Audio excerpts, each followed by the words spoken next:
Hello students, एक बार फिर से आप सभी का स्वागत है यूपीएससी हिंदी मीडियम चैनल पे। चैनल पे नए हैं तो प्लीज़ जल्दी से चैनल को सब्सक्राइब कर दीजिए, बेल आइकन प्रेस कर दीजिए और अपने दोस्तों के पास में ये क्लास जरूर शेयर कर दीजिए। आज की क्लास में हम जो पॉलिटी की जो सीरीज हम पढ़ रहे हैं उसमें ही कंटिन्यू करेंगे।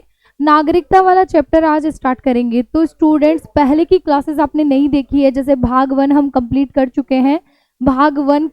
चुके हैं, जिसके अंतर्गत आपके जो भारतीय संविधान का भाग 1 है जिसमें अनुच्छेद 1 से 4 तक है, तो ये हम कंप्लीट कर चुके हैं। इसके साथ में ही जो भारतीय जो आपका जो पुनर्गठन राज्य राज्य पुनर्गठन जो आयोग है गठित हुआ था, अधिनियम लाया गया था, किस प्रकार से कौन कौन से राज्यों का गठन हुआ, कब कब संशोधन के फलस्वरूप अन्य राज्य और यूनियन टेरिटरीज बनाए गए, तो ये कंप्लीट हमने पढ़ लिया है। तो ये वाली क्लासेस आप कंप्लीट करने के बाद में आप प्लेलिस्ट में जाकर जो है लास्ट क्लासेस भी देख लेंगे, ठीक है। बाकी अन्य संविधान की और जो तत्व है वो भी हमने पढ़ लिए हैं, बाकी प्रावधान भी पढ़ लिया, अनुसूचियां वगैरह कंप्लीट पढ़ ली है, संविधान का निर्माण कैसे हुआ ये भी पढ़ लिया। तो आज की क्लास में हम क्या स्टार्ट करेंगे, भाग 2, भारतीय संविधान का भाग 2 आज हम शुरू करने वाले हैं, जिसमें अनुच्छेद आते हैं आपके, अब 4 के बाद वाले अनुच्छेद आ जाएंगे 5 से 11, ठीक है। और ये भाग 2 किससे संबंधित है, भाग 2 संबंधित है आपके नागरिकता के प्रावधानों से, नागरिकता के प्रावधानों से संबंधित है। कौन सा भाग, भाग 2, ठीक है। तो इसके अंतर्गत भाग 1 में क्या था, भारत और उसके राज्य क्षेत्र, भारत और उसके राज्य क्षेत्र भाग 1 के अंतर्गत थे, ठीक है।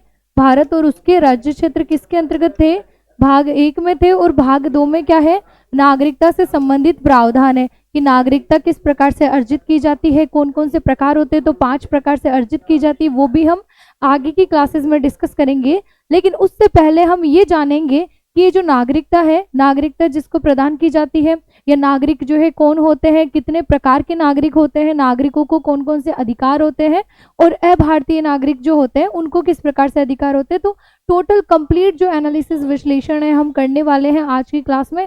तो सबसे पहले जो है वीडियो को लाइक कर दीजिए। और देखो स्टूडेंट्स, एक जानकारी मैं और देना चाहती हूँ कि मेरी डेली बेसिस पर करंट अफेयर्स की क्लासेस एडुपत आचार्य क्लासेस और एडुपत टीचर्स के एजुकेशनल प्लेटफॉर्म पर होती है। तो 8 से 9 बजे आप वो जो है डेली लाइव क्लास भी जरूर देखें, ठीक है। तो आगे बढ़ते हैं। यहाँ मैं एक बार स्लाइड चेंज कर देती हूँ। यहाँ पर देखेंगे तो हेडिंग डाल देंगे नागरिकता।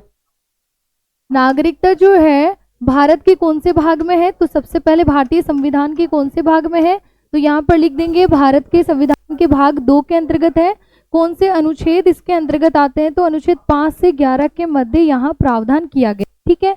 तो यहाँ पर देखो स्टूडेंट्स, हम बात करें तो यहाँ पर भाग आपका जो अनुच्छेद 5 है, तो ये अनुच्छेद से 11 टोटल हम लोग पढ़ने वाले हैं। लेकिन उससे पहले हम ये देखते हैं कि ये जो नागरिकता है, तो इसके अंतर्गत जो नागरिक है, तो नागरिक कौन कौन से प्रकार के होते हैं। तो नागरिक की चर्चा करें, या नागरिक किसको कहा जाता है, तो नागरिक हम किसको कहेंगे, जिनकी भारत में ऐसे व्यक्ति जिसकी भारत के अंतर्गत पूर्ण निष्ठा हो। तो यहाँ पर लिख देंगे, इजी सा हो जाएगा, ऐसे व्यक्ति जिनकी भारत में पूर्ण निष्ठा हो, भारत में पूर्ण निष्ठा हो। तो क्या यहाँ मैंने ये लिखा कि भारत में उनका जन्म हुआ है, नहीं। क्या ऐसे लिखा कि वो अन्य देश में जन्म ना लेने चाहिए, ऐसे भी नहीं लिखा है। तो चाहे वो किसी अन्य देश का नागरिक हो सकता है, लेकिन अगर वो किसी अन्य देश की नागरिकता त्याग कर भारत की अगर नागरिकता अर्जित कर लेता है, तो उसकी नागरिकता अर्जित प्रकार के अंतर्गत आ जाएगी। वो वंशानुगत भले ही ना हो, प्राकृतिक रूप से या पंजीकरण के माध्यम से अर्जित हो सकती है। और भारत के जो हम लोग हैं, जैसे जन्मजात नागरिक है, भारत में जन्मे, हमारे बुजुर्ग दादा परदादा और हमारा जन्म भी भारत में हुआ, तो हम लोग वैसे ही हम भारत के नागरिक बन गए। तो यहाँ पर क्या लिख देंगे, ऐसे व्यक्ति जिनकी भारत में पूर्ण निष्ठा हो, क्या कहलाते हैं, नागरिक कहलाते हैं, ठीक है। तो यहाँ पे मैं लिख दूंगी क्या कहलाएंगे, ये नागरिक कहलाते हैं, ठीक है। तो यहाँ पर ये हो जाएगा, क्या कहलाएंगे, ये नागरिक कहलाते हैं, नागरिक कहलाते हैं। तो ये कंप्लीट आपको समझ में आ चुका है। अब देखो, नागरिक जो होते हैं ना, वो 3 प्रकार के होते हैं। कौन कौन से नागरिक होते हैं, तो एक बार आप स्क्रीनशॉट ले लीजिए, फिर मैं समझाती हूँ। एक बार आप स्क्रीनशॉट ले लीजिए। तो यहाँ आई होप आप सभी ने स्क्रीनशॉट ले लिया होगा। तो आगे बढ़ते हैं, नागरिक कितने प्रकार के होते हैं, तो नागरिक कितने प्रकार के होते हैं, नागरिक यहाँ पर होते हैं 3 प्रकार के। 3 प्रकार के नागरिकों में कौन से नागरिक आ जाएंगे, एक तो वो जिनको भारत की नागरिकता प्राप्त हो, ऐसे नागरिक, एक तो भारत की नागरिकता प्राप्त हो, जिनको भारत की नागरिकता क्या हो, प्राप्त हो। ठीक है, अब इसके अंतर्गत जो है दो प्रकार आ जाएंगे, चाहे वो भारत के बाहर निवास हो चाहे भारत के आंतरिक भाग में निवास हो। भारत में निवास हो अथवा भारत के बाहर निवास हो। ठीक है, अथवा भारत के बाहर निवास हो। तो यहाँ पर ऐसे ये नागरिक क्या हो जाएंगे, भारत के नागरिक। ठीक है, तो चाहे इनका निवास भारत के बाहर हो, जैसे या तो भारत के अंतर्गत रह रहे हो, जैसे हम लोग रह रहे हैं और हम भारत की नागरिकता हमने अर्जित कर रखी है, जन्म जाति प्राप्त कर रखी है ना, तो हम भारत के नागरिक हो गए। या फिर जो एनआरआईज होते हैं, जो बाहर भारत के जो है बाहर रहते हैं, लेकिन उन्होंने भारत की नागरिकता का त्याग नहीं कर रखा है, वो किसी कारणों के जैसे किसी कारणवश रह सकते हैं, चाहे उनके हो सकता है कोई एजुकेशन की वजह से चला गया हो, चाहे कोई जॉब की वजह से चला गया हो, तो वो भी अगर उन्होंने भारत की नागरिकता का त्याग नहीं किया है और अन्य देश की नागरिकता ग्रहण नहीं की है, चाहे सिर्फ निवास वहां पर कर रहे हो, तो वो भारत के नागरिक के अंतर्गत पूर्ण नागरिक आ जाते हैं। ठीक है, तो ये हो गया। अब दूसरी श्रेणी के अंतर्गत हम बात करें तो ये वाले नागरिक कौन से आ जाएंगे, ये वह नागरिक आ जाएंगे जो भारत के जिन्होंने नागरिकता तो ले रखी है लेकिन वो कहाँ पर रहते हैं, या तो किसी अन्य देश में रहते हो या भारत में रहते हैं। ठीक है, तो इनको भी क्या होती है, नागरिकता भारत की प्राप्त होती है। ठीक है, तो यहां पर लिख देंगे वे नागरिक जो किसी अन्य मूल के हो। ठीक है, जो किसी अन्य देश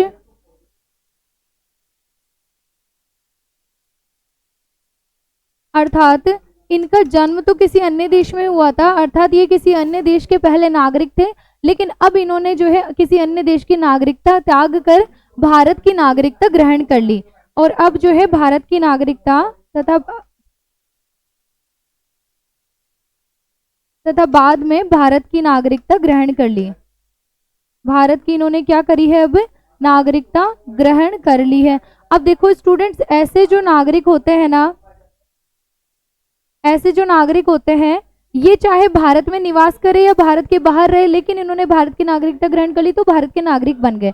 लेकिन ऐसे नागरिकों को भी अब हम दो भागों के अंतर्गत बांटते हैं। तो यहाँ पे आई होप आप सभी को दिख, तो इसके अंतर्गत भी हम इसको दो भागों में डिवाइड कर देंगे। तो एक तो हो जाएंगे कौन से नागरिक, आपके विदेशी मित्र, एक तो आ जाते हैं विदेशी मित्र राष्ट्र के नागरिक,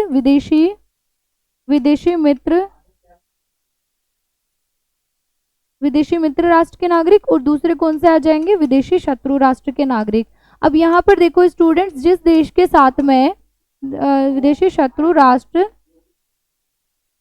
के नागरिक, ठीक है, तो यहाँ पर ऐसा नहीं है कि मतलब यहाँ पर क्या है कि यहाँ ये किसी अन्य देश से आए हो, मतलब यहाँ इनका जो ओरिजिन है ना, इनका मूल जो है किसी अन्य देश से हो, लेकिन ये भारत के अंतर्गत आकर इन्होंने क्या प्राप्त कर ली है, भारत की नागरिकता, और अब भारत के ये नागरिक बन चुके हैं। तो यहाँ ध्यान देंगे कि ये जो विदेशी मित्र है ना, एक बार बताती हूँ मैं, तो यहाँ पर हम ध्यान देंगे कि विदेशी मित्र में कौन से आएंगे, जिनके भारत के साथ में क्या है, जिनके भारत के साथ में, जिन देशों के या जिनके भारत के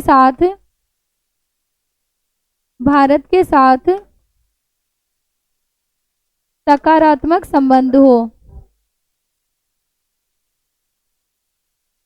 ठीक है, जिन देशों के साथ में भारत के क्या चल रहे हो, सकारात्मक संबंध हो, मतलब भारत के मित्र राष्ट्र की श्रेणी के अंतर्गत आते हैं। अगर वहां के मूल के व्यक्ति कोई भारत की नागरिकता अर्जित करता है, चाहे वो भारत में रहे या नहीं रहे, इससे फर्क नहीं पड़ता, लेकिन उसने अगर भारत की नागरिकता अर्जित कर ली तो वो भारत के एक जो किस श्रेणी में आएगा, विदेशी मित्र राष्ट्र के नागरिक के अंतर्गत। ठीक है, और दूसरा ये आ जाएगा जिसके साथ में भारत का क्या हो, युद्ध चल रहा हो, जिसके साथ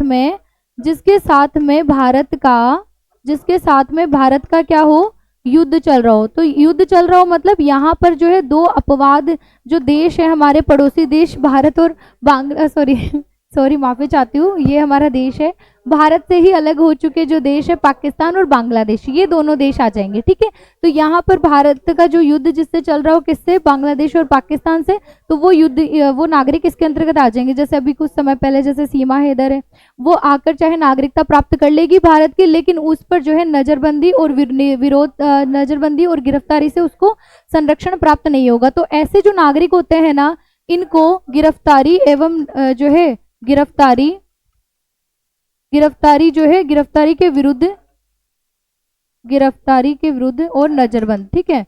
नजरबंद भी किया जा सकता है, कभी भी ऐसा पाया जाता है किसी भी अवैध कोई कार्य में अगर संलग्न पाए जाते हैं ऐसे शत्रु राष्ट्र के नागरिक जो भारत की आकर नागरिकता अर्जित कर ली है, लेकिन फिर भी इनको किसी भी सस्पेंस के आधार पर भी गिरफ्तार या फिर नजरबंद किया जा सकता है। तो गिरफ्तारी के विरुद्ध क्या है, इनको संरक्षण प्राप्त नहीं है, ठीक है।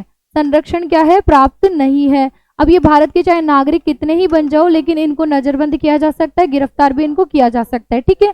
तो ये कंप्लीट समझ में आ गया। अब तीसरे नागरिक कौन से होते हैं, ये होते हैं भारतीय मूल के। देखो स्टूडेंट्स, इनको भारतीय, इनको नागरिक ना ही कहे तो ठीक है, इनका ओरिजिन तो ये नागरिक नहीं होते, होते हैं ये तीसरे प्रकार के व्यक्ति, लेकिन इनको भारत की नागरिकता प्राप्त नहीं होती। क्यों नहीं होती? ऐसा नहीं है कि भारत सरकार इनको नागरिकता नहीं देती। जैसे मान लो मैं भारत की नागरिक हूँ, मैं किसी अन्य देश की नागरिकता अर्जित कर लूंगी तो मेरा ओरिजिन तो यही रहेगा भारत, लेकिन अब जब मैंने किसी अन्य देश की नागरिकता अर्जित कर ली है, यहाँ की नागरिकता मैंने त्याग दी है, या 7 वर्ष से ज्यादा समय तक मैं किसी अन्य देश में निवास करती हूँ, तो मुझे यहाँ की नागरिकता से बर्खास्त कर लिया जाएगा। कैसे भी हो, लेकिन मेरे पास में एट ए टाइम किसी अन्य देश की नागरिकता है। अब मैं हूँ भारतीय मूल की, लेकिन मुझे वो सभी अधिकार प्राप्त नहीं होंगे, वो सभी मौलिक अधिकार और राजनीतिक अधिकार प्राप्त नहीं होंगे जो किसको प्राप्त होते हैं, भारतीय नागरिकों को, ठीक है, जिन्होंने भारत की नागरिकता का अर्जन कर रखा है।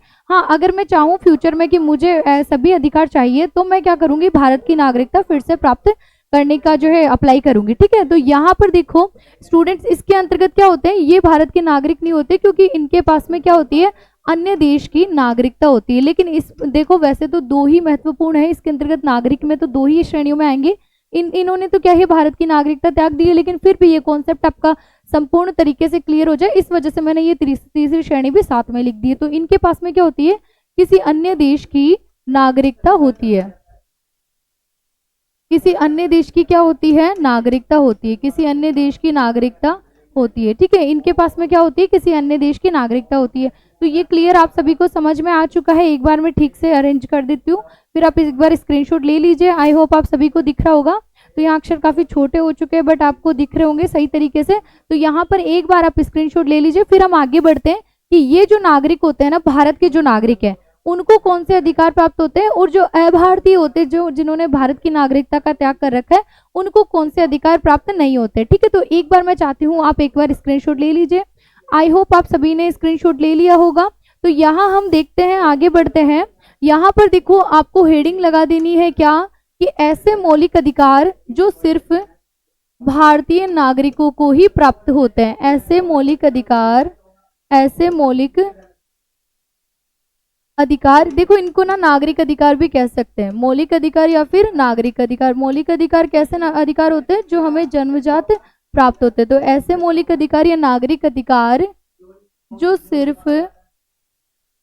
सिर्फ किसको प्राप्त होते हैं, जो सिर्फ भारतीय नागरिकों को ही प्राप्त होते हैं, जो सिर्फ भारतीय नागरिकों को ही प्राप्त होते हैं, ठीक है।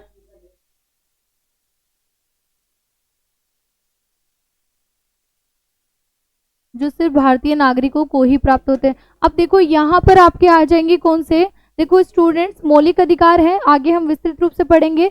तो टोटल मौलिक अधिकार कितने होते हैं, अब मौलिक अधिकारों की अगर बात करें तो आपके भाग 3 में, नेक्स्ट जो है ना, ये भाग 2 के बाद में हम भाग 3 यही पढ़ने वाले हैं, जिसमें आपके अनुच्छेद 12 से 35 तक के अंतर्गत वर्णित है। क्लियर, 12 से 35 तक के अंतर्गत वर्णित है, जिसमें आपके समता का अधिकार है, स्वतंत्रता का अधिकार है, धार्मिक स्वतंत्रता का अधिकार है, शोषण के विरुद्ध अधिकार है, संवैधानिक उपचारों का अधिकार है, और जो संस्कृति एवं शिक्षा का अधिकार है, जिसमें जो अधिकार जो है अल्पसंख्यक वर्गों के लिए आरक्षित किए गए, ठीक है। तो यहाँ पर जो है आपके टोटल जो है 6 अधिकार आते हैं। अब इनमें से कौन से, 12 से 35 तक से लेकर 15, 16, 19 और 29 और 30, ये मौलिक अधिकार जो है सिर्फ और सिर्फ भारतीय नागरिकों को ही प्राप्त होते हैं। इनके अलावा जो मौलिक अधिकार है वो किसी भी चाहे भारत के अंदर वो निवास कर रहा हो और अभारतीय हो, चाहे वो भारतीय मूल का हो, भारत में हो निवास, चाहे अन्य देश में निवास हो, उनको प्राप्त होंगे। लेकिन ये 15, 16, 19, 29, 30 जो अनुच्छेद के अंतर्गत वर्णित जो मौलिक अधिकार है वो सिर्फ किसको प्राप्त होते हैं, सिर्फ भारतीय नागरिकों को जिन्होंने भारत की नागरिकता का अर्जन कर रखा है। ठीक है, तो आगे बढ़ते हैं, एक एक मौलिक अधिकार जो है 15, 16, 19, 29, 30 इसका विश्लेषण करते हैं।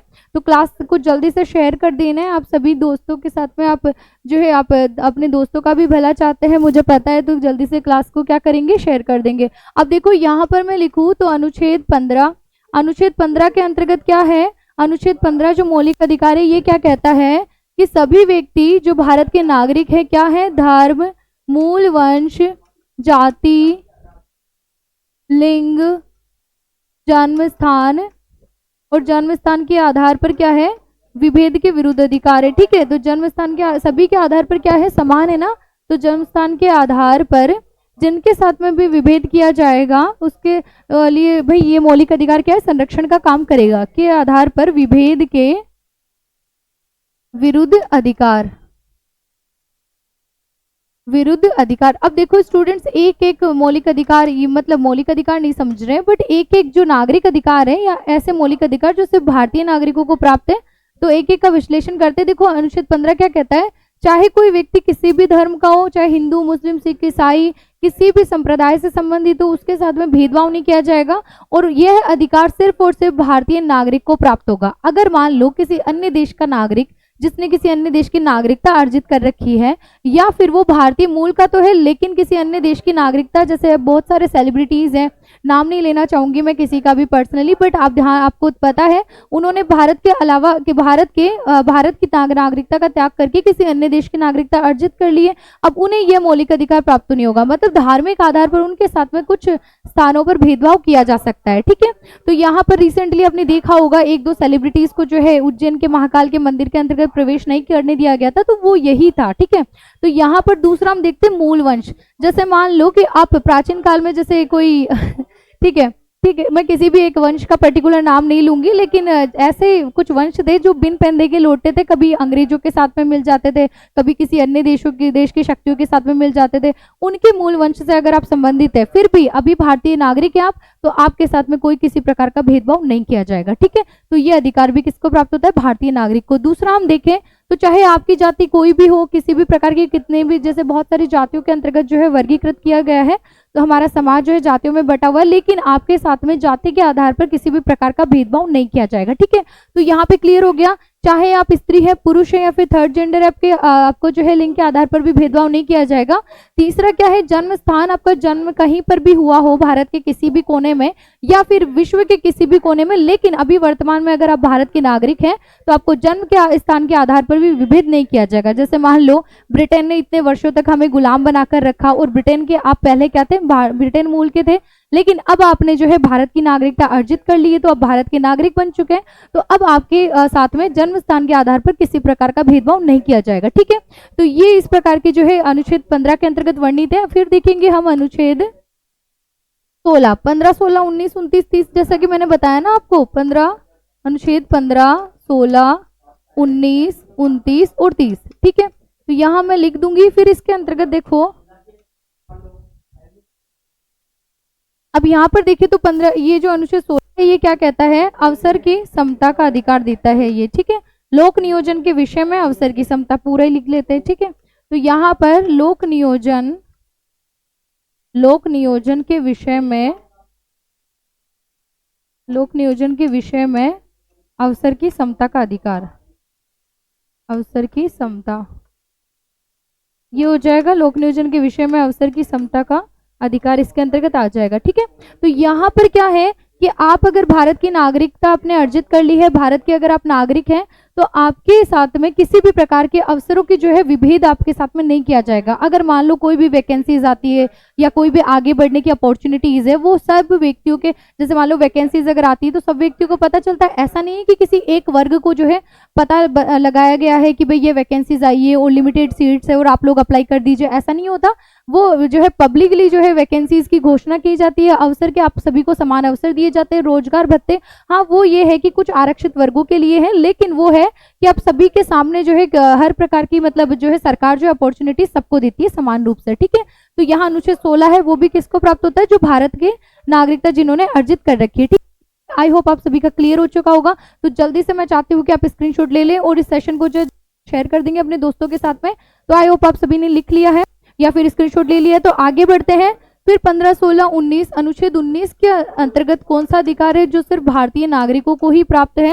तो यहाँ पर देखेंगे, हम लिखेंगे वाक स्वातंत्र्य, वाक स्वातंत्र्य एवं अभिव्यक्ति की स्वतंत्रता, अभिव्यक्ति की स्वतंत्रता और सम्मेलन संघ संचरण, सम्मेलन संघ संचरण, निवास व व्यवसाय की स्वतंत्रता, निवास व व्यवसाय की स्वतंत्रता इसके अंतर्गत आ जाएगी। ठीक है, तो यहाँ पर देखेंगे क्या है, ये क्या कहता है अनुच्छेद 19 जो सिर्फ भारतीय नागरिकों को ही प्राप्त होगा। तो 15, 16, 19, 29, 30 पढ़ रहे हैं ना हम, तो जो सिर्फ भारतीय नागरिकों को प्राप्त होते हैं। देखो स्टूडेंट्स, अगर आप भारतीय नागरिक हैं तो आपको अपने व्यूज एक्सप्रेस करने की पूरी स्वतंत्रता है। आप जो है आपको जो है ये जो आपको ये अधिकार है कि आप किसी भी प्रकार का सही मतलब विरोध कर सकते हैं। ठीक है, तो यहाँ पर किसी भी प्रकार की जो है सही मांग भी रख सकते हैं। तो यहाँ पर जो वाक स्वतंत्र और अभिव्यक्ति की जो स्वतंत्रता का अधिकार है वो सिर्फ भारतीय नागरिकों को है। अगर आप किसी अन्य देश की नागरिकता आपने अर्जित कर ली है लेकिन आप भारत में निवास करते हैं, या फिर किसी अन्य देश की नागरिकता अर्जित तो कर रखी है लेकिन आपका निवास भी भारत के बाहर है, फिर भी आप भारत के बारे में किसी प्रकार की कोई टीका टिप्पणी नहीं कर सकते। ठीक है, तो यहाँ पर ये क्लियर हो गया। इसके अलावा जो भारत की जिसने भी नागरिकता प्राप्त कर रखी है उन्हें सम्मेलन बुलाने की, संघ बुलाने की, संचरण करने की, अबाध रूप से निवास करने की और किसी भी प्रकार के व्यवसाय अपनाने की स्वतंत्रता है। तो देखो यहाँ पे जो स्वतंत्रता, व्यवसाय की स्वतंत्रता इसके अंतर्गत वर्णित है अनुच्छेद 19 में। ये क्या कहती है कि जो भी भारतीय नागरिकता जिन्होंने अर्जित कर रखी है वो किसी भी प्रकार, जैसे मान लो कोई वैकेंसीज निकलती है तो आप जो है गवर्नमेंट के थ्रू आप पोस्टेड होते तो उस प्रकार का व्यवसाय आप अपना सकते हैं, जबकि कोई भी अभारतीय, कोई जो नागरिक नहीं है भारत का, वो पोस्ट नहीं ले सकता है। ठीक है, और जैसे कि सार्वजनिक पदों पर आसीन होने का अधिकार जो है भारतीय नागरिकों को ही है, सिर्फ और सिर्फ अभारतीय लोगों को नहीं है। ठीक है, तो यहाँ पर जो है उनको ये रोकता है। तो यहाँ मैंने लिखवाया ना पहले कि सिर्फ भारतीय नागरिकों को प्राप्त होने वाले अधिकार 15, 16, 19, 29, 30, इनके अलावा जो 12 से 35 जो मौलिक अधिकार दिए गए वो सबको प्राप्त होंगे, सिर्फ 15, 16, 19, 29, 30 के अलावा। ठीक है, तो यहाँ पर नेक्स्ट हम पढ़ते हैं। तो यहाँ अनुच्छेद 29 और 30, अनुच्छेद 29 और 30 आ जाएंगे आपके, अनुच्छेद 29 और 30, अनुच्छेद 29 और 30 इसके अंतर्गत क्या है आपके अल्पसंख्यकों के राइट्स है इसके अंतर्गत। तो यहाँ पर संस्कृति और शिक्षा संबंधी अधिकार से संबंधित है आपका अनुच्छेद 29, 30, संस्कृति और शिक्षा से संबंधित अधिकार। और ये किनको अधिकार देता है, ये किनको अधिकार देता है, यहाँ पर ये देता है किसको, माइनॉरिटीज को। तो यहाँ पर जो भी अल्पसंख्यक हैं, लेकिन कैसे अल्पसंख्यक, जिन्होंने भारत की नागरिकता अर्जित कर रखी है, भारतीय नागरिक होने चाहिए। ठीक है, ऐसा नहीं है कि आप अल्पसंख्यक इस मामले में है कि आप विदेशी नागरिक हैं, विदेशी व्यक्ति हैं और भारत में निवास कर रहे हैं तो आपको भी माइनॉरिटीज को जो प्राप्त होने वाले अधिकार अनुच्छेद 29, 30 में आते हैं वो प्राप्त होंगे, नहीं होंगे। ठीक है, तो यहाँ पर सिर्फ और सिर्फ ये किसको प्राप्त होंगे, भारतीय नागरिकों को ये अधिकार प्राप्त होंगे। क्लियर हो गया। तो यहाँ पर ये अल्पसंख्यक वर्गों के लिए होता है।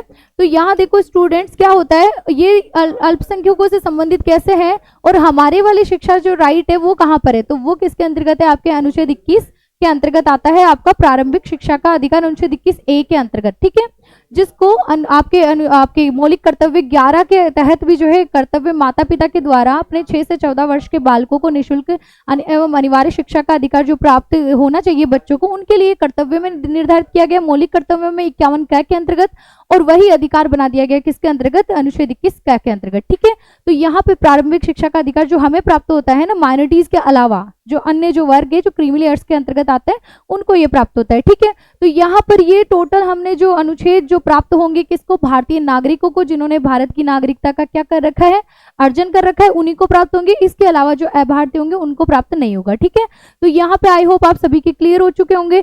अब देखो कुछ महत्वपूर्ण राजनीतिक अधिकार भी है वो पढ़ लेते, उसके बाद में जो 5 से 11 अनुच्छेद 5 से 11 जो हम पढ़ने वाले हैं कि क्या क्या प्रावधान नागरिकता के तहत होते हैं वो हम नेक्स्ट क्लास में पढ़ेंगे। तो इससे पहले एक बार आप स्क्रीनशॉट ले लीजिए। आई होप आप सभी ने स्क्रीनशॉट ले लिया होगा, आई होप आप सभी को अच्छे से दिख रहा होगा, तो मैं इधर इस प्रकार से अरेंज कर देती हूँ। तो आई होप आप सभी ने स्क्रीनशॉट ले लिया है। आगे बढ़ते हैं। अब ऐसे राजनीतिक अधिकार, एक बार हेडिंग डालेंगे, ऐसे राजनीतिक अधिकार जो किसको प्राप्त होते हैं, जो सिर्फ भारतीय नागरिक को प्राप्त होते हैं, ठीक है, जो सिर्फ भारतीय नागरिकों को प्राप्त होंगे, जो सिर्फ भारतीय नागरिकों को प्राप्त होते हैं, ठीक है। तो यहां पर मैं लिख देती हूँ कौन से अधिकार। देखो, एक तो क्या है, सार्वजनिक पदों पर आसीन होने का अधिकार, सार्वजनिक पदों पर आसीन होने का अधिकार,